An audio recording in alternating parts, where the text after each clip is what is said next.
আমি রব, আমি আল্লাহ, আমার ফয়সালা, আমার পরে সম্মানের ব্যক্তি যদি কেউ হয়, আমি মানুষ তোমাকে বলেছি তোমার পিতা মাতা তোমার কাছে সম্মানের, মুসাফা করতে যদি হয় তো আব্বার হাতে মুসাফা করো, মুসাফা করে নেকি যদি নিতে হয় আব্বা মায়ের হাতে মুসাফা করো। রাতের অন্ধকারে কিংবা দিনের দিবালাকে যখন আপনি মুসাফা করবেন, মুসলমানের ছেলে মনে হবে ইমাম সাহেবের হাতে হাত দিয়ে মুসাফা করলে কি মজা লাগে, কি সুন্দর নরম, মনে হচ্ছে প্লাস্টিকের উপরে হাত পড়ে। আর বিদেশি হুজুররা যখন আসে তখন মুসাফা করলে মনে হয় যেন একেবারে পঞ্জের মতো শব্দ, হাত ছাড়তে মন চায় না, মোহাব্বতে চোখ খায়। মুসলমানের ছেলে জীবনে নাঙলে যে হাত দেয় নাই, জীবনে কাম সেলাই করে নাই, জীবনে ইঞ্জিন ভ্যান ঠেলে নাই, জীবনে রিস্কার হ্যান্ডেল ধরে নাই, জীবনে কোনোদিন বাজার করে নাই, জীবনে কোনোদিন 2 কেজি মাল হাতে তোলে নাই। ওর হাতটা তো নরম হতেই পারে, কিন্তু পিতার হাতে হাত দিয়ে দেখো 3-4 জায়গাতে কালো কালো ঘেঁটা পড়ে গেছে, হাতটা মনে হবে যেন বাঁশের আধখানা। হাতে মুসাফা করে বলে আব্বা সবার হাত এত নরম লাগে, আপনার হাতটা কেন নরম হলো না? বাপের চোখ দুটো দেখবি লাল হবে, ঠোঁট দুটো দেখবি কাঁপতে শুরু হবে, আর বলবে আব্বা গরিবের সংসারে সকাল থেকে সন্ধ্যা পর্যন্ত রিক্সা চালিয়েছি, ঠেলা ঠেলেছি, কখনো নাঙল ধরেছি, কখনো কোদাল ধরেছি, বাজারের ঝোলাগুলো হাতে করে নিয়ে সারাদিন ঘুরতে ঘুরতে সকাল থেকে সন্ধ্যা পর্যন্ত 30 বালতি পানি তুলতে হয়েছে তোর মুখে হাসি ফোটানোর জন্য, তোর শীতের গরম কাপড়ের জন্য, তোর শীতকালেতে আরামে থাকার জন্য, তোর দামি সুন্দর ব্ল্যাঙ্কেট কিনে দেওয়ার জন্য। পরের বাড়িতে সকাল থেকে সন্ধ্যা পর্যন্ত 20 বালতি করে পানি তুলেছি। ওই পানি তুলতে তুলতে রিস্কা ঠেলতে ঠেলতে হাত দুটো কালো দাগ হয়ে গেছে আব্বা। ওই বাপের কালো হাতের দাগ লাগা জায়গাটায় একবার চুমো খেয়ে বলো রব্বি আল্লাহ, আমার আব্বা আমার জন্য কত কষ্ট করেছে। আমার আব্বার হাতটায় চুমো খেয়ে বলে আব্বা আমার মতো হতভাগার জন্য এত কষ্ট করেছে, নরম হাতটা কেমন হয়ে গেছে। আল্লাহ আপনার এই হাতের জন্য আমি যেন কিয়ামতে ধরা পড়ি না। আমার আল্লাহ ওয়ালা ভাইরা, সন্তান যখন পিতার হাতে চুমো খায় আর সে ফেরেশতারা খুশিতে ডিগবাজি দেয় আর বলে রাব্বি আল্লাহ বাপের কষ্ট দেখে বেটা চুমো খেয়েছে, তুমি কি কিচ্ছু বলবে না? রব্বে জুল জালাল বলে ফেরেশতারা রে, যে সন্তান পিতার হাতে চুমো খেয়েছে ঠোঁটটা হাত থেকে ছাড়ার আগে বাপ বেটার গুনাহ একসাথেই ক্ষমা হয়ে গেছে। খালি হুজুরের হাতে মুসাফা মানে ফেরেশতা চিন্তা করছে ঠোঁটে নামদার দিয়ে শালাকে ঠুকবো, চুমো খাওয়ার জায়গা পাই না। জন্মের পরে যখন পচা ডিম ভাঙার মতো গন্ধ করছিল লেবার রুমে, ওই সময় প্রথম কোলে করে নিয়ে কে তোমাকে আব্বা বলেছে? এই কে আব্বা বলেছে? কথা বলে। এই আমার জীবনে আমাকে প্রথম আব্বা কে বলেছে? জোরে বলেন। মনে আছে, মনে হচ্ছে। শুনতে পেয়েছে? শুনতে পেয়েছিলে? কি করে বুঝলে? আল্লাহ পাক সচেতন ফাসিরু ফিল আরদি, পৃথিবীতে ঘুরে দেখো তাহলেই বুঝতে পারবে। তোমার বাচ্চা যেদিন তোমার বিবির কোলে এসেছে তো প্রথম তোমার বিবি বুকে জড়িয়ে নিয়ে বলেছে আব্বা। তো তাহলে ভাবতে হবে আমার মাও আমাকে কোলে নিয়ে প্রথম বলেছে। যদি বলেন এই শীতের দিনেতে কন্যা ছুটে এসে বলেছে আব্বা আমার জন্য একটা লিপ গার্ড লাগবে, আমার জন্য একটা বডি লোশন লাগবে, আব্বা আমার জন্য দামি দুটো সুন্দর ব্ল্যাঙ্কেট লাগবে, দুটো ভালো মজা লাগবে। কন্যার আব্বা ডাকটা শুনে কলিজা ঠান্ডা হয়ে গেছে। বাপ কাঁধের উপরে সব বোঝা বয়ে নিয়েছে। কন্যার সুখের জন্য লিপ গার্ড এলো, কন্যার সুখের জন্য, শান্তির জন্য বডি বডি লোশন এলো। ও মুসলমানের ছেলে, প্রথম তোমাকে জীবনে যে আব্বা বলে দেখেছে, ওর লোশনটা কবে আসবে বলো? আসবে? আসবে? সরষের তেল পায় নাই, তারা বলে লোশন দে। আর বাবাজিরা, আমার শোনাচ্ছেন বন্ধুরা, এরা আবার জান্নাতের জন্য আল্লাহর কাছে দোয়া করে, আল্লাহ জান্নাতের বাগান ফেরদাউস খুলে দাও। ফেরেশতা বলছে মালটাকে তুলে দাও, তারপর ফেরদাউস আমি ফেড়ে দেবো, ঠুঁকে ফেড়ে দেবো। বোকা কথা। আল্লাহ রাসূল শুনিয়েছেন, আল্লাহ রাসূল শুনিয়েছেন, আল্লাহ রাসূল শুনিয়েছেন যে জান্নাত তোমার মায়ের পায়ের তলায়। কোথায়?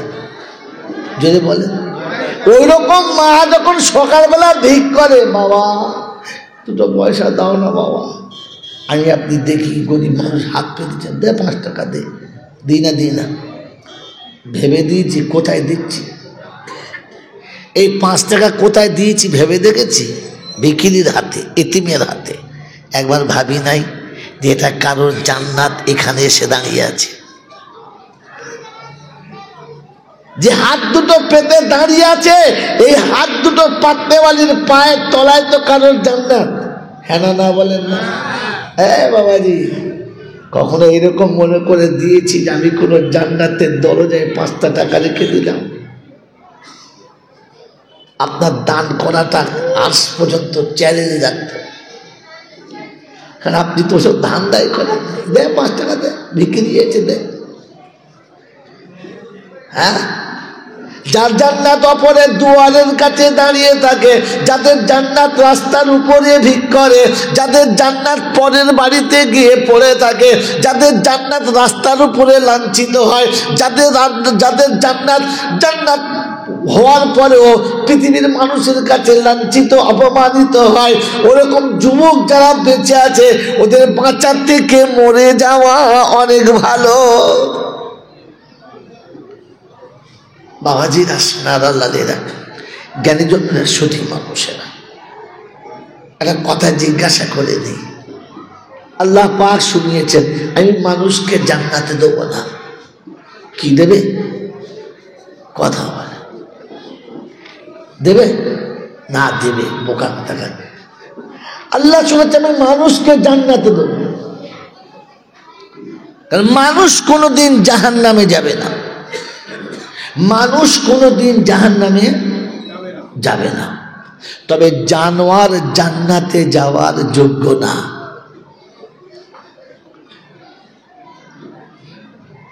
আমরা রেগে গেলে, বিরক্ত হলে কি বলি? আচ্ছা জানোয়ারের পাল্লায় পড়লুম তো, বলি না? বলি না? এই শব্দটা ঠিক না ভুল? যদি বলেন কোন দিক থেকে? ভাই এটা শেখার নাম, জলসা শেখার নাম। খালি হাঁ করে শুনলাম আর চলে গেলাম, গল্প ধরছি ইনশাল্লাহ, গল্প শোনাবো। বলেন আমি বাপ হয়ে বাচ্চার উপর রেগে বললাম জানোয়ার, বড় হয়ে ছোটকে রেগে বললাম জানোয়ার, বন্ধু হয়ে বন্ধুর উপর রেগে গিয়ে বললাম জানোয়ার, এই শব্দটা ঠিক না ভুল? যদি বল ভুল। কি কোন দিক থেকে?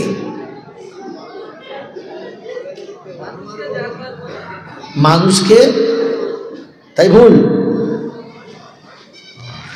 এটা বোঝার জন্য ইলমের দরকার। কিসের দরকার? ইলমের দরকার, জ্ঞানের দরকার। ওই জ্ঞানটা অর্জন করার এটা হলো সেন্টার, এটা হলো, যদি বলেন সেন্টার। এই জ্ঞানের সেন্টারের প্রথম সেন্টার কোনটা বলো? বাস এবার গল্প শুনিয়ে দিচ্ছি। যেখান থেকে মানুষ জ্ঞান অর্জন করে, শিক্ষালয়, এই মাদ্রাসা হোক, স্কুল হোক, এর প্রথম শিক্ষাঙ্গনের নাম কি? প্রথম বিদ্যালয়ের নাম কি?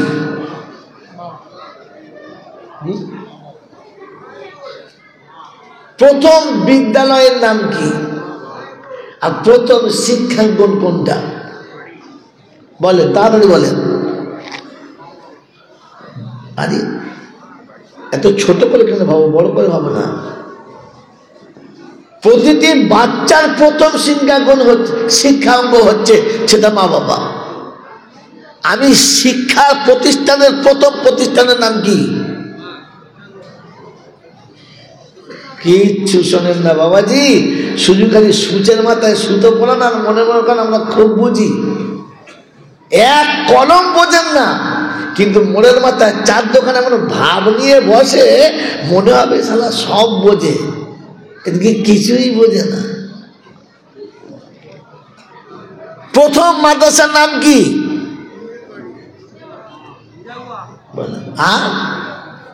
কি বলবো, কি বলেছে বলে যেমন না, ভুল গেছে, খানিক দূর গেছে, ও খানিকটা গেছে।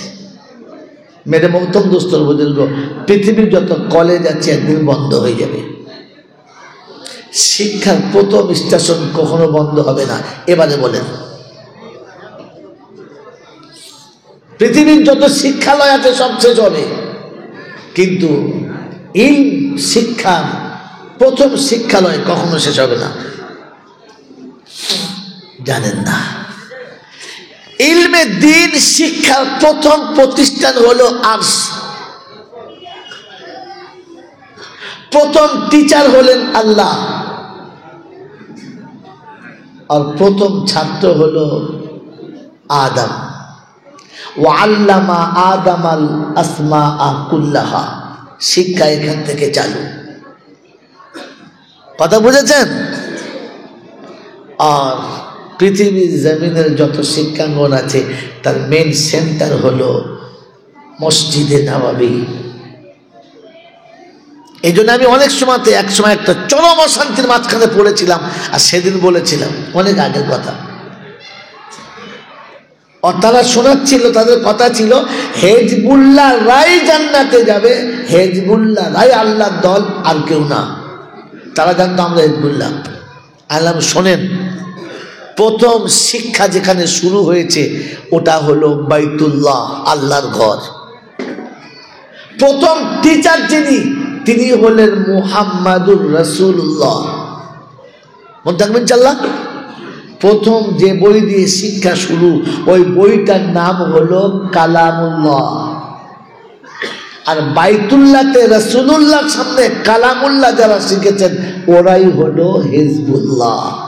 উলাইকা হিজবুল্লাহ। তুলুন হাদিস আর দেখুন, আল্লাহ নবী বলছিলেন উলাইকা হিজবুল্লাহ। অতএব আল্লাহর ঘরে বসে কোরআন শেখে যারা, কোরআন শেখায় যারা, কোরআন শোনে যারা, কোরআন শোনায় যারা, কোরআন বোঝে যারা, কোরআন বোঝায় যারা, হিজবুল্লাহ হলো মসজিদের বাইরে নয়, মসজিদের ভিতরে। কথা মনে থাকবেন ইনশাআল্লাহ। আমার আল্লাহওয়ালা ভাইরা, জ্ঞানীজনরা, শুধুই মানুষেরা, এই জন্য ইলম এটা হলো মার্কাজ। আমি আর আপনি মনে রেখে দিই, এই মার্কাজের যিনি প্রথম সেন্টার চালিয়েছেন তিনি মুহাম্মাদুর রাসূলুল্লাহ। আমার আল্লাহওয়ালা ভাইয়েরা, জ্ঞানীজনরা, শুধুই মানুষেরা, আমি আর আপনি মনে রেখে দিই, আপনাকে আর আমাকে শোনানো হয়েছে তোমাদেরকে নির্বাচিত করে পাঠিয়েছি, তোমরা নির্বাচিত হয়ে এসেছে, অতএব তোমাদের সবকিছু নির্বাচিত হবে। হুয়াজতাবাকুম ওয়া সাম্মাকুমুল মুসলিমিন, আমি তোমাদের নাম মুসলমান দিয়েছি, আর আমি তোমাদেরকে নির্বাচন করে রেখেছি আদম থেকে ঈসা পর্যন্ত সমস্ত নবীর উম্মতের ভিতর থেকে আমি বেছে বেছে তোমাদেরকে উম্মতে মুহাম্মাদি করেছি। আমার বন্ধুরা, আমার আল্লাহওয়ালা ভাইয়েরা, জ্ঞানীজনরা, শুধুই মানুষেরা, আমি আর আপনি একটু ভাবি, আল্লাহ আমাদেরকে বেছে ছেঁটে আলাদা করেছে, আর আমি আপনি আল্লাহ পাকের পছন্দের পাত্র বলে আলাদা করেছেন। আপনার আমার চলার পথে, বলার পথে কখনো ভেবে দেখেছি আমি আল্লাহ পাকের সেই নির্বাচন করা, সেই ছেঁটে বেছে রাখার মর্যাদা রেখেছি না রাখি নাই? আমার বন্ধুরা, আল্লাহ পাক আপনাকে আমাকে শুনিয়েছে ওয়াসাম্মাকুমুল মুসলিমিন, তোমাদের নাম মুসলমান। মোটামুটি এখান থেকে শুরু করেছিলাম, এবার শোনাচ্ছি আমরা মুসলমান ইনশাআল্লাহ। জোরে বল মুসলমান ইনশাআল্লাহ। তো এই মুসলমানের জন্য কার কাছ থেকে নিতে হবে? নবীর কাছ থেকে। আল্লাহ নবী বলেন মান সালিমাল মুসলিমুনা মিন লিসানিহি ওয়া ইয়াদিহি।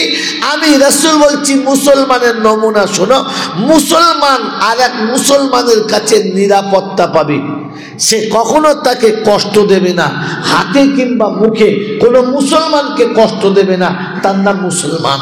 আমি আপনি যারা বসে আছি এবারে ভাবি এই চ্যাপ্টারের ভিতরে আপনার আমার নাম পড়ে কি পড়ে না?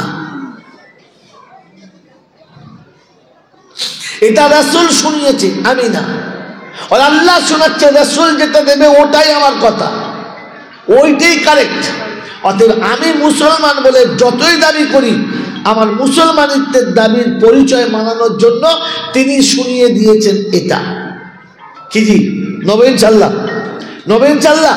তো আল্লাহ পাক শোনাচ্ছেন লাকাদ কানা লাকুম ফি রাসূলিল্লাহি উসওয়াতুন হাসানা। তুমি যদি সত্যিকারের মানুষ হতে চাও আর উম্মতে মুহাম্মাদি বলে পরিচয় দাও, তো আমার নবীর জীবনীটা তোমাদের কাছে সবথেকে বড় নমুনা। আমার আল্লাহওয়ালা ভাইরা, জ্ঞানীজনরা, সুধী মানুষেরা, অনেক কথা বলে ফেললাম, এবারে কথাগুলোকে গুছিয়ে নেন। বলেন আপনার আমার কোন আমলটা আমার নবীর সাথে মেলে? কোন আমলটা দেখি আমি কিয়ামতে বলবো যে রাসূল এইটা আপনার মতো করেছি, এটা আপনার সঙ্গে মিলিয়ে নিয়েছি? কি যে মেলাবো ইনশাল্লাহ, মেলাবার চেষ্টা করবেন ইনশাল্লাহ। আমার আল্লাহওয়ালা ভাইয়েরা, জ্ঞানীজনরা, সুধী মানুষেরা, আল্লাহর পিয়ারা নবী সাল্লাল্লাহু তাআলা আলাইহি ওয়াসাল্লাম, কথা এখান থেকে মনে রাখেন, পিছনেটা ছাড়া কথা মনে নাও রাখতে পারেন, এখান থেকে মনে রাখেন। আল্লাহর নবী সাল্লাল্লাহু তাআলা আলাইহি ওয়াসাল্লাম এশার নামাজের সময় মসজিদে নববীতে এসেছেন, নামাজের আজান হয়ে গেছে, রাসূল মেম্বরের ভিতরে বসে আছেন, জামাতের টাইমে জামাত হবে, সাহাবীরা ওযু করে ভিতরে বসেছেন, আর আল্লাহ রাসূল মেম্বরের ভিতরে বসে বেতাহাসা একেবারে বেমালুম কাঁদতে শুরু করেছেন। এত কাঁদছেন যে সাহাবারা অবাক হয়ে গেছেন, কি হবে, রাসূল এতটা কাঁদছে কেন, কি হলো আল্লাহ রাসূলের? অনেকক্ষণ কাঁদলেন, কাঁদার পরে বহুক্ষণ পরে আস্তে আস্তে রাসূল সামলালেন, কান্না বন্ধ হলো, নামাজ হয়ে গেল, জামাত হয়ে গেল, নামাজ হয়ে গেল, সাহাবীরা বসে আছেন। নামাজের শেষে আল্লাহ রাসূল চেহারা ফিরিয়েছেন, তো সবাই বসে জিজ্ঞাসা করছেন, ইয়া রাসূলুল্লাহ, ইয়া হাবিবাল্লাহ, বেয়াদবি হলে মাফ করবেন, একটা কথা জানতে চাইছিলাম। বললে কি? বলে ইয়া রাসূলুল্লাহ, ইয়া হাবিবাল্লাহ, এতটা কাঁদছিলেন কেন নামাজের আগে? কাঁদার কারণটা কি? কোনো দুঃসংবাদ, কোনো বিপদ, কোনো মুসিবত, কোনো রকমের কোনো আবহাওয়া, কোনো খবর? আল্লাহ রাসূল বললেন না। বললে তবে? আল্লাহ রাসূলের চোখ দুটো পানিতে ছলছল করছে, একেবারে অশ্রুসিক্ত নয়ন, আবার চোখে পানি এসে গেছে। সাহাবীরা অবাক, চুপ করে আছে। বললেন ইয়া রাসূলুল্লাহ, বেয়াদবি হলে বলতে হবে না, যদি বলা না হয় তো বলবেন না। আল্লাহ নবী বললেন না, আমি জামাত পড়তে এসেছি, মুসাল্লায় বসেছি, হঠাৎ আমার মাকে মনে পড়ে গেছে, আমার মা মনে পড়ে গেছে। আমার মায়ের কথা যখন মনে পড়েছে, আমি আমার কান্না ধরে রাখতে পারি নাই। কারণ যখন আমি নামাজের জন্য আসছিলাম, ওই সময় এক বাচ্চা চলে যাচ্ছে, আর মা তাকে আদর করে ঘুরিয়ে নিয়ে কোলে বসিয়ে এতটা আদর করছে, আমি রাসূল দেখার সাথে সাথে মনে হয়েছে আমার মা যদি থাকতো আমিও এইরকম জীবনে আদর পেতাম। আমার মা মনে পড়েছে। আমার বন্ধু, আমার আল্লাহওয়ালা ভাইরা, আমার জ্ঞানীজনরা, বুদ্ধিজীবীরা, আমি আপনি ভাবি আর বলেন আমাদের মা মনে পড়েছে? কখনো মা মনে পড়ে? মা মনে পড়ে? আল্লাহ পাক শোনাচ্ছেন, আয়াত শুনিয়ে রেখেছি, একটুখানি শুনিয়ে ছেড়ে দিয়ে চলে গিয়েছিলাম। আল্লাহ পাক ওয়াহফিজ লাহুমা জানাহা যুল্লি মিনার রাহমা ওয়া কুর রাব্বিরহামহুমা কামা রাব্বায়ানি সাগীরা। বিশ্ববাসী শুনে রাখো, আমার ফয়সালা তোমাদের শুনিয়ে দিয়েছি আর বলে দিয়েছি, পিতা মাতাকে ডানার ভিতরে মোহাব্বতের বাহু ধরে রেখে দাও, কোনোদিন যেন তাদের সঙ্গে দুর্ব্যবহারের সূচনা করবে না, ওহ শব্দটুকু বলবে না, কষ্টের ভাবটা প্রকাশ করবে না। আমি আল্লাহ পাক শুনিয়েছি, ওদেরকে মোহাব্বতের বাহু ধরে রাখো, যারা তোমাকে সব থেকে বড় আদরে রেখেছে। আল্লাহ পাক রব্বুল আলামিন বলে, উম্মত রে, ও হাবিবের উম্মত, তুমি তোমার নবীকে ফলো করে এসো। ওয়া মা আতাকুমুর রাসূলু ফাখুযুহু, তোমার রাসূল তোমাকে যেটা দেবে ওইটা তুমি সাথে নাও, ওইটা ছেড়ে কোনোদিন আসবে না। তুমি যদি মুসলমান হও, তো নবী শোনাচ্ছে হাতের দ্বারায় মুখের দ্বারায় কোনো মুসলমানকে কষ্ট দেবে না। এ বাপজিরা, সোনার আল্লাহরা, জ্ঞানীজনেরা, শুধু মানুষেরা, বিশ্বনবীর সব থেকে আদরের বিবি আম্মাজান খাদিজাতুল কুবরা পৃথিবী ছেড়ে দুনিয়া ছেড়ে চলে যাবার সময় বড় কষ্ট পাচ্ছেন, চেহারাটা মলিন হয়ে গেছে, চেহারা একেবারে মলিন, খুব কষ্ট হচ্ছে। আল্লাহ নবী কাছে এসে বসলেন, মাথাটাকে তুলে কোলের উপরে দিলেন আর কপালে আস্তে করে হাতটা বুলিয়ে জিজ্ঞাসা করছে, কষ্ট হচ্ছে? বললেন না। আল্লাহ নবী অবাক হয়ে বললেন, খাদিজা, শারীরিক যন্ত্রণা আর কষ্টের কারণে চেহারার কালার পাল্টে গেছে, এরপরেও বলছো না? বললেন না। ইয়া রাসূলুল্লাহ, ইয়া হাবিবাল্লাহ, পৃথিবীর কোনো রমণী কি তার স্বামী যদি ভালোবেসে কোনো মাথায় বালিশ দেয়, সেটা 200, 500, 1000, 2000 টাকা দাম হবে, তার থেকে বেশি দামি না। আপনি আমাকে যে বালিশের উপরে মাথাটা দিয়েছেন, আপনি আমাকে যে জায়গায় মাথা রাখার সুযোগ দিয়েছেন, কিয়ামত পর্যন্ত কোনো রমণী ওই জায়গাতে মাথা রাখার সুযোগ পাবে না। আমি দোজাহানের বাদশার কোলে মাথা রেখেছি, অশান্তি আমাকে স্পর্শ করতে পারে না। বাবাজিরা, সুন্নত মনে রেখে দেবেন, বুড়ো হয়ে গেলে আর বউ বুড়ি হয়ে গেলে, তখন বুড়ি 3 তলা আর বুড়ো নিচের তলা, খবর নাই, পাশেই যায় না, মরণের খবর উঠে গেছে। আত্মীয়রা দেখতে এসেছে, নাত জামাই এসে নানাকে জিজ্ঞাসা করছে, নানা নানি কিরকম আছে? বলবো আজকালই মরবে, কথাবার্তা আমার হয়ে গেছে আজরাইলের সাথে, মানে আজরাইলের খালাতো ভাই, ওর সাথে গল্প করে গেছে। যা, ও একবারও কাছে যায় না, এ আশেকে রাসূল হবে, মুসলমান হয়ে যাবে, ভাবেন বসে।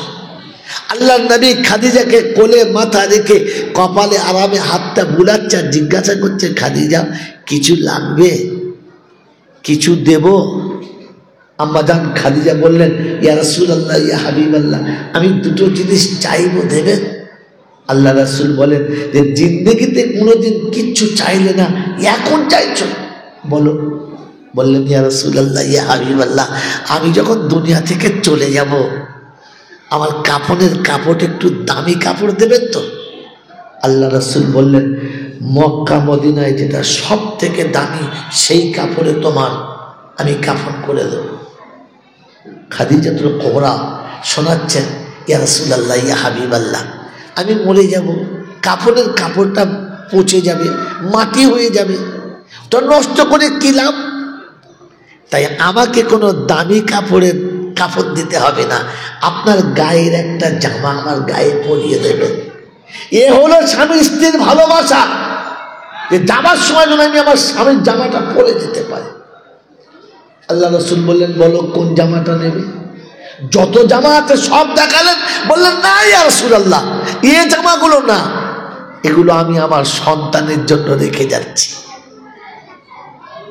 ইয়া রাসূলুল্লাহ, ইয়া হাবিবাল্লাহ, একটা জামা আপনি পরতে পরতে ছিঁড়ে ফেলেছেন, মদিনার গলিতে চলে গেছেন, ঘুরতে ঘুরতে সারাদিন হয়ে গেছে, সন্ধ্যায় বাড়ি ফিরেছেন, ধুলোতে ভরে গেছে, ঘামেতে ভিজে গেছে, এরপর আমি কেচে দিয়েছি, আবার পরেছেন, পরতে পরতে ছিঁড়ে গেছে, খেজুরের পাতা দিয়ে সেলাই করেছি, আবার ছিঁড়ে গেছে, তো সেলাই হচ্ছে না, আমি ওখানে চামড়া দিয়ে তালি দিয়েছি, পাশে ছিঁড়ে গেছে, চামড়া পাই নাই, চর দিয়ে টালে দিয়েছি।